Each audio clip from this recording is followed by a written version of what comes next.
ರವಿ ತಾನು ಭೇಟಿಯಾದ ಪ್ರತಿಯೊಬ್ಬರಿಗೂ ಅವರು ದೊಡ್ಡವರಾಗಿರಲಿ ಅಥವಾ ಚಿಕ್ಕವರಾಗಿರಲಿ ಸಹಾಯ ಮಾಡಲು ಇಷ್ಟಪಡುತ್ತಿದ್ದನು. ದಯೆಯೇ ಅವನು ಪ್ರತಿದಿನ ತನ್ನ ಹೃದಯದಲ್ಲಿ ಹೊತ್ತಿದ್ದ ಶ್ರೇಷ್ಠ ಕೊಡುಗೆಯಾಗಿತ್ತು. ಒಂದು ತಣ್ಣನೆಯ ಬೆಳಿಗ್ಗೆ ಕಾಡಿನೊಳಗೆ ಆಳವಾಗಿ ನಡೆಯುತ್ತಿರುವಾಗ ರವಿಗೆ ಚಿಕ್ಕ ಭಯಭೀತವಾದ ಕೀಚಲು ಧ್ವನಿ ಕೇಳಿಸಿತು.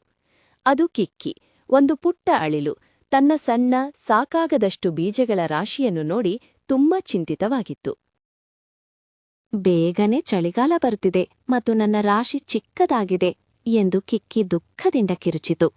ರವಿ ತನ್ನ ನೀಲಿ ಕ್ಯಾನ್ವಾಸ್ ಬೆನ್ನುಹೊರೆಯನ್ನು ಪರಿಶೀಲಿಸಿದ. ಅವನ ಬಳಿ ಇನ್ನು ಕೆಲವು ಪರಿಪೂರ್ಣ ಬೀಜಗಳು ಉಳಿದಿದ್ದವು.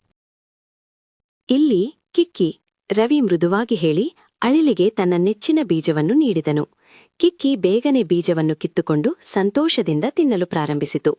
ಅವನ ಚಿಂತೆಗಳು ಮಾಯವಾದಂತೆ ಕಂಡವು. ಧನ್ಯವಾದಗಳು ರವಿ, ನಿಮ್ಮದು ನಿಜವಾಗಿಯೂ ಒಳ್ಳೆಯ ಮನಸ್ಸು ಎಂದು ಕಿಕ್ಕಿ ಕೃತಜ್ಞತೆಯಿಂದ ಚಿಲಿಪಿಲಿಗುಟ್ಟಿತು. ನಿನ್ನ ಚಳಿಗಾಲದ ಸಂಗ್ರಹಕ್ಕಾಗಿ ನಾವು ಹೆಚ್ಚು ಬೀಜಗಳನ್ನು ಕಂಡುಹಿಡಿಯಬೇಕು ಎಂದು ರವಿ ನಿರ್ಧಾರದಿಂದ ಘೋಷಿಸಿದನು. ಅವರು ಎಲೆಗಳನ್ನು ಅಲುಗಾಡಿಸುತ್ತಾ ಕೊಂಬೆಗಳ ಮೇಲೆ ಮತ್ತು ಹುಲ್ಲಿನ ಕೆಳಗೆ ಹುಡುಕಿದರು. ಕಿಕ್ಕಿ ಚಿಕ್ಕ ಬೀಜಗಳನ್ನು ಸಂಗ್ರಹಿಸಿತು. ರವಿ ದೊಡ್ಡವುಗಳನ್ನು ಗುರುತಿಸಿ ಸಂಗ್ರಹಿಸಿದನು. ಅವರ ಚಳಿಗಾಲದ ಆಹಾರದ ರಾಶಿ ನಿಧಾನವಾಗಿ ದೊಡ್ಡದಾಯಿತು ಮತ್ತು ಹೆಚ್ಚು ಹೆಚ್ಚು ಬಲಶಾಲಿಯಾಯಿತು. ಅವರು ಕೆಲಸ ಮಾಡುತ್ತಿರುವಾಗ ಅವರಿಗೆ ಶಾಂತಿ ಎಂಬ ಒಂದು ದೈತ್ಯ ಪುರಾತನ ಓಕ್ ಮರವೂ ಎದುರಾಯಿತು. ಶಾಂತಿ ಸಾಮಾನ್ಯವಾಗಿ ಉತ್ಸಾಹಭರಿತ ಮತ್ತು ಸಂತೋಷವಾಗಿದ್ದಳು, ಆದರೆ ಇಂದು ಅವಳು ತುಂಬಾ ದುಃಖಿತ ಮತ್ತು ಮಂಕಾಗಿದ್ದಳು. ಕಿಕ್ಕಿ ಬೀಜಗಳನ್ನು ಹುಡುಕುವುದನ್ನು ಮುಂದುವರಿಸಲು ಬಯಸಿತು. ಅಸಹನೆಯಿಂದ ರವಿಯ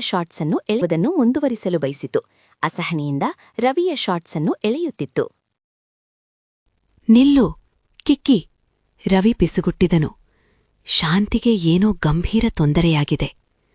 ರವಿ ಮೊಣಕಾಲೂರಿ ಕುಳಿತು ಮರದ ಸುತ್ತಲಿನ ನೆಲವು ಬಿರುಕು ಬಿಟ್ಟು ಒಣಗಿರುವುದನ್ನು ಗಮನಿಸಿದನು.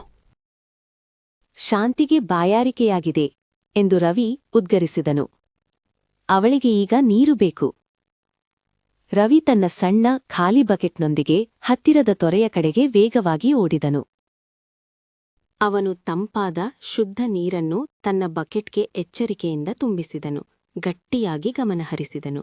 ಮರದ ಬಳಿ ಹಿಂತಿರುಗಿ ರವಿ ನೀರನ್ನು ಬಾಯಾರಿದ ಧೂಳು ಹಿಡಿದ ಬೇರುಗಳ ಮೇಲೆ ಸುರಿದನು. ಅವನು ಬಕೆಟ್ನ ನಂತರ ಬಕೆಟ್ ನೀರು ತರುತ್ತಾ ಬೇಗನೆ ದಣಿದರೂ ನಿಲ್ಲಲು ನಿರಾಕರಿಸಿದನು. ಕಿಕ್ಕಿ ಕೇವಲ ಬೀಜಗಳ ಬಗ್ಗೆ ಯೋಚಿಸುವುದನ್ನು ನಿಲ್ಲಿಸಿ ತನ್ನ ಸ್ನೇಹಿತನ ಒಳ್ಳೆಯ ಕಾರ್ಯವನ್ನು ನೋಡಿತು.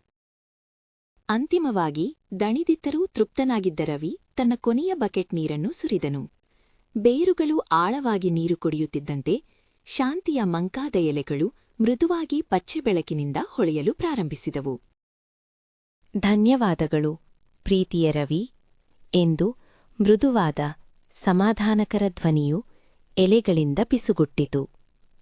ಶಾಂತಿ ಒಂದು ಪುಟ್ಟ ಮಿನುಗುವ ಚಿನ್ನದ ಬೀಜವನ್ನು ತಾಜಾ ಹಸಿರು ಎಲೆಯಲ್ಲಿ ಸುತ್ತಿ ನೀಡಿದಳು. ನಿಮ್ಮ ಜಗತ್ತಿನಲ್ಲಿ ದಯೆ ಹೆಚ್ಚು ಅಗತ್ಯವಿರುವಲ್ಲಿ ಇದನ್ನು ನೆಡು ಎಂದು ಶಾಂತಿ ಪಿಸುಗುಟ್ಟಿದಳು. ರವಿ ನಕ್ಕು ಕಿಕ್ಕಿಯ ಸಂಗ್ರಹದ ಪಕ್ಕದಲ್ಲೇ ಬೀಜವನ್ನು ನೆಟ್ಟನು. ಒಳ್ಳೆ ಮನಸ್ಸಿನ ಶಕ್ತಿ.